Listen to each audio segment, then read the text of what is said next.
Hey there, and welcome to the Visibility for Female Founders podcast. I'm your host, Radhika Lucas, and this podcast is for you. If you're an impact driven founder, coach, or consultant who wants to find your own voice to speak, present, and amplify your message online, we explore how to get past the visibility roadblocks and grow your capacity to be seen so you can attract and chase your perfect audience while staying connected to the most important things by building a business that works around your life. Hey, and welcome to this week's podcast where I talk about the Female Founder's Guide to zeroing in on how to stand out while marketing your small business online. So let's dive into what makes you want to stand out versus the tension between wanting to be visible and gaining visibility. They're two very different things, and that can look different for different people. So for example, you could be someone who actually wants to articulate your message online, wants to be able to speak from a place of truth, wants to be able to bridge the gap between how you show up and what you stand for, versus you're wanting the reach, which means that if you're showing up on any kind of social media platform as a way for you to amplify your presence in the places and spaces that you already occupy, that your message then goes far, which means that it either has an element of virality to it. So you hear and see lots of people where you might have Instagram reels going viral, and there is so much noise out there that you're going, well, I want to be visible, but what chance do I even stand with the people who are going viral? And so there is that tension. And so today, this podcast is actually going to be breaking down what the difference is so that you get clarity on where exactly you sit in that sliding scale. Because for a really long time, I myself was really confused despite having been in marketing and advertising for a really long time. But as you walk through the journey of being a founder, you realize that actually through all of the noise, through all of the chaos, you've actually got to create something that you can rinse and repeat that's very much your own. And so the penny has dropped in terms of what makes that difference. So moving into, zeroing in on how exactly you are going to be able to stand out while marketing your business online. And that is the big difference. So there's a difference between gaining visibility and standing out. Gaining visibility is when your message goes far. Okay, so this is a thing that we've talked about earlier. And then what makes you stand out is the magnetism, is the storytelling, is the thing that you share from your day-to-day lived experiences. It's the becoming magnetic. It's why people are going to be attracted to you rather than you chasing them. But just like, in a sports team where you need both people in offense as well as defense, you need to have a visibility ecosystem that offers you both things. So this might sound familiar. Say if you're tuning in and maybe you're experienced with having showed up and you're wondering, well, actually, I'm really ready to take it up a notch and I'm wanting to really amplify my visibility in a big way. If, say, you are interested in running ads to maybe get calls booked, it will be about how you can bring down the cost of acquiring leads in your business because you're building a brand that is based out of trust. Now, that trust comes from your storytelling. It comes from the brand that is built, because as people, as female founders, we don't have brands. We have personalities. And those personalities then become and get built into a personal brand.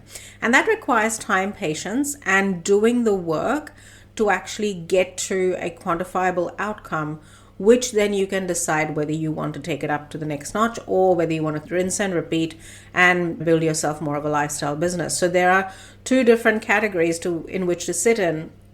And I think it's more important than ever before that we understand what kind of business we're actually wanting to build, because not all businesses are made alike. So you might, if you're following, say, advice from somebody who built a business maybe, say, 20 years ago, the kind of environment, the vibration of that time, and the activities that were needed for that time were highly relevant in that time. but it may not be relevant to where you are at in your life stage, whether you've got young children, whether you're juggling a full-time job, whether your business is actually helping support you with skills like it's doing me. So my business really helps me to fine-tune the skills that I already have. Then the kind of advice and steps that you need are very different. To say, if you're wanting to get to, say, 4 figures consistently or 5 figures consistently, then that needs to look different for you depending on what are you optimizing towards. And so if I bring that back to the discussion on, why is it important to distinguish how to stand out versus what visibility is that you're optimizing towards 2 very different things. I'm going to be now talking about the limitations of having content pillars. So firstly, I'll start off by saying that content pillars really need to be used as a guide rather than absolutes. And the reason for that is if you start creating content just to content pillars, you're going to start finding that it's highly repetitive and that your content starts to feel very same and that you end up in kind of almost like in an education space. What I mean by that is that you're over-educating your audience with the things that you know, but it's not really speaking to the problem that they have. And it can be very easy to fall into that trap if you go down the content themes route. They're 2 very different things. And so firstly, getting clear on the fact that yes, you can have content pillars which can talk about your expertise in a way that brings people into your ecosystem. Think about it as being you're making you the content that you really want to share with the world more accessible to machines. So the likes of, Google search engines, the likes of AI search, the likes of, for example, algorithms. So this is the bit that you kind of need to think about from your content pillars perspective, is that it actually allows the work to be found a lot easier, and that can be done in multiple ways. SEO, for instance, is only one way of being found. So it's really about aligning your content pillars with the areas that you're going to be focusing on for your stage of the business. The second is that it's limiting because you'll be creating content that's on repeat and it can feel very rigid. Now, the reason why founder-led content really wins, or the kind of content that's going to help you actually stand out, is predominantly because you are using storytelling as a strategy to make your expertise more relatable.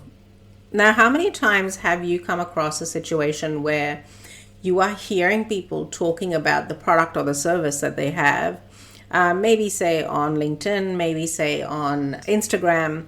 And I know I certainly have spent a fair bit of time on Instagram in the past, and I hear this all the time, is people keep talking about the same thing over and over and over again. And that's because they're speaking about it from a solution perspective. They're not really talking about how the solution is going to address the exact problem that people have. And that is where storytelling can be used as a bridge between the problem that people have and the solution that these people actually want. And so if you can do that well from a storytelling perspective, that's when you start to create the bridge that people can walk across easily to come and get the solution that you are offering.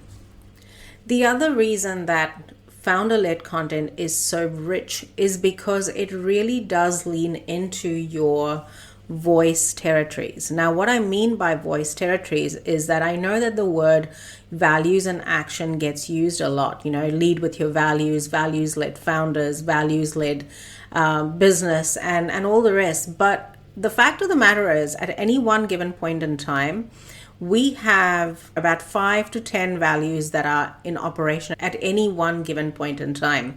Because we're multidimensional, we are not created with just 3 to 5 or 6 values. Our values will change depending on the life stage that we're at as well, because we're governed by a set of values. So it's kind of like having a deck of cards, but it's about knowing which cards to pull out for the winning hand at the time in the game. That is the bit, that is the missing part. and how that relates to their content pillars. So if you have content pillars and then you've got your stage of life or your stage of business, you've got to pull out the voice territories from your value set and bridge the gap between how you show up and what you stand for, which is really that authenticity gap, firstly. But then you bridge that authenticity gap by showing up as more of who you are, by sharing through your voice territories and bringing them through into your voice, so that the way you speak actually comes from a place of ease rather than a place of friction. So that is the second most important thing about why founder-led content is really the driving force towards attraction and magnetism in your brand. I think the other thing that needs to be said also is the fact that when we are in alignment with the values that we have, and if there's full alignment, firstly, you have more opportunities to show up more consistently. Now, that consistency actually creates safety with the people who are interested in what you have to offer. So when it creates safety, people start to trust you more. And then what ends up happening is this feedback loop in your own brain where people are reacting to you because you're showing up in an aligned way. And because you're showing up in an aligned way, you're getting that feedback that you need, which then helps propel and build that momentum that you need for yourself, which in turn just makes it easier to actually show up because you are not showing up from a place of rigidity, but you're actually showing up from a place of flow and ease because you've actually tapped into what makes you you. Now, the issue with all of this is most of all of this is actually to do with embodiment or values in action. And I know that it sounds very simplistic, but we are wired to keep doing what we're doing or mostly on autopilot. So when we wake up in the morning, if your ritual is having a cup of tea as the first thing that you do, then that's likely to be what you end up doing because that is ritualistic. And we're ritualistic by nature because that's how we've been trained in school. And so if we want to shift from where we are right now to elevating our presence, then it requires us to have a paradigm shift in the way we're showing up, because we're moving away from those routines or those rituals into creating new habits that are ingrained in us, but are just hidden away or muffled under the noise of all of that routine and all of that ritualistic behavior. And so for that ritualistic behavior to die down and for you and more of you to rise up, you actually have to make a concerted effort at walking the talk. So what I mean by that is, let's say if one of your voice territories is joy, as an example, and each person's will be very unique. This is an example of a client of mine who is the perfect example of embodiment in action. So everything that she optimizes towards is based on the fulfillment of joy, whether that be in other people, whether that be in herself. She's connected in that, in not only in the way in which she leads herself, but also the way in which she wants to lead her business going forward. So, for that, the visibility strategies that may be right for her are very much ingrained with that specific optimization in mind. That's not the be all and end all. Of course, as business owners, we have to wear many, many different hats, and there will be things that we have to do to get to the point of doing exactly what we want to do. But there is beauty in the mundane as long as you're optimizing towards an embodiment of a full representation of who you are. And in saying that, I guess if you are currently hearing this, watching this, and you're wondering about how you can show up in a way that is currently very content pillar led, or let's say if you are a leadership coach and you're speaking about all kinds of leadership principles that you know from your time in, say, an ex-corporate job, for example, then how can you bring some of your voice territories into alignment with founder-led content, which is actually a representation of your personality in building up your personal brand, which then forms a moat around the product that you are wanting to eventually be able to sell to get traction into your business. And this is the moat that we're talking about when it comes to founder-led content. So how can you make that transition? So firstly, a really quick way to start with founder-led content is the concept of storytelling. Now, I know that storytelling as a concept gets used a lot, but really what it comes down to is being able to provide insights from the learnings that you have. For example, one of the learnings that I've had is I once created a workshop that was 9 days long. Now, this 9 day long workshop was to a group of people who actually stayed with me throughout all of the 9 days. The issue with that specific format was that once the event had come to a conclusion and I'd taken stock of that event, what I came to realize, and this was my insight from that event that I ran, is that it's not so much the time that people spend with you, it's actually the transformation that they get within the time that they spend with you. So even if they spend 3 days with you and they get a result from the 3 days, then they're likely to want to take the next step because they've had a micro win. So the reason why I mentioned this particular one as an insight is because in early 2024, I created an event after a terrible failure in 2023. I was creating these webinars that I'd heard from some of the big names that you might hear, and it just didn't work. And the reason why it didn't work was because I didn't have enough volume of people on this webinar to actually convert in the format that it was taught in. And so what ended up happening was that I was essentially creating something using a strategy or a methodology that actually was not quite right for the phase or the stage that I was in. And so I decided that I was going to take control of this. And after feeling a little sorry for myself, I went into myself and decided that there needed to be a way for people to show up in a way that wasn't quite so rigid, and that it gave them an opportunity to create from a place of ease, which is coming at it from their own lived experiences and perspectives. So it really was the pivotal point for me to take notice, sit up and take action about this, and more importantly, create a way for other people to know that actually there's a better way of showing up and that you don't have to follow the script. You don't have to play by the rules. You can actually make your own rules. And that was actually the kindling of my entire business, really. It was based on a failure. And so, that insight was pivotal for me creating an experience that people were able to benefit from. Admittedly, a handful of people that were able to benefit from that specific event, which created a transformation in people, and they ended up joining my offering at the time. And so the insight that I got from the 9 day event versus the 3 day event was that people don't need to spend a huge amount of time with you. All they need is a transformation from your expertise in a way that will be tailored to where they are at and giving them one very specific outcome. And that one very specific outcome, in this case, was actually helping people find their voice territory, so that the way in which they created was more of themselves and less of the rules-based marketing that we may have been accustomed to or may have been exposed to.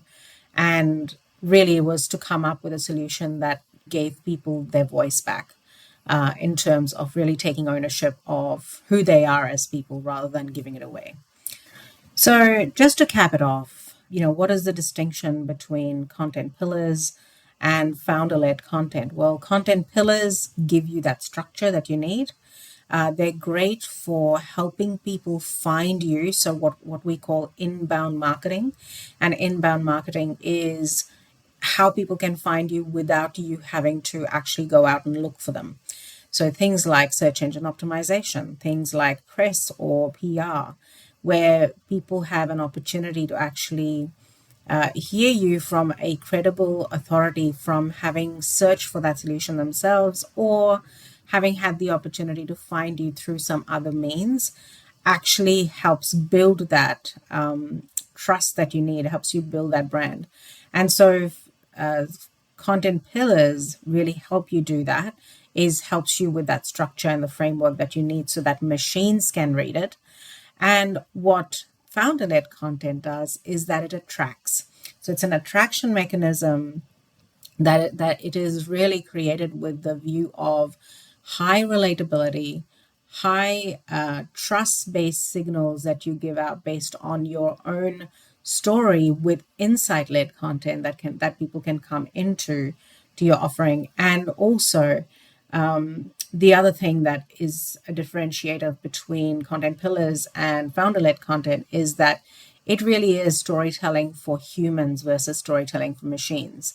And you really do need that whole social sandwich in order for you to be able to have stories that are for machines, stories that are for humans, and then stories that you can tell for sales once you've built up that moat around your brand.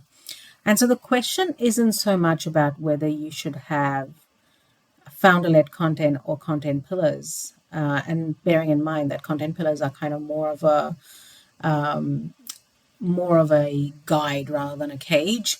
And so what you want to really factor in is that you need both. You need founder-led content as well as content pillars, because the combination of two is what makes your brand feel holistic, feel whole, feel searchable, feel on brand, and provide an opportunity for people not only to find you without you having to do the work, but also equally for humanizing the person behind the actual business or brand. So if you are on the precipice of transitioning from purely content pillar type content into founder led content, and you're really wondering about how you can find your voice, the best place to start is actually by sharing your story.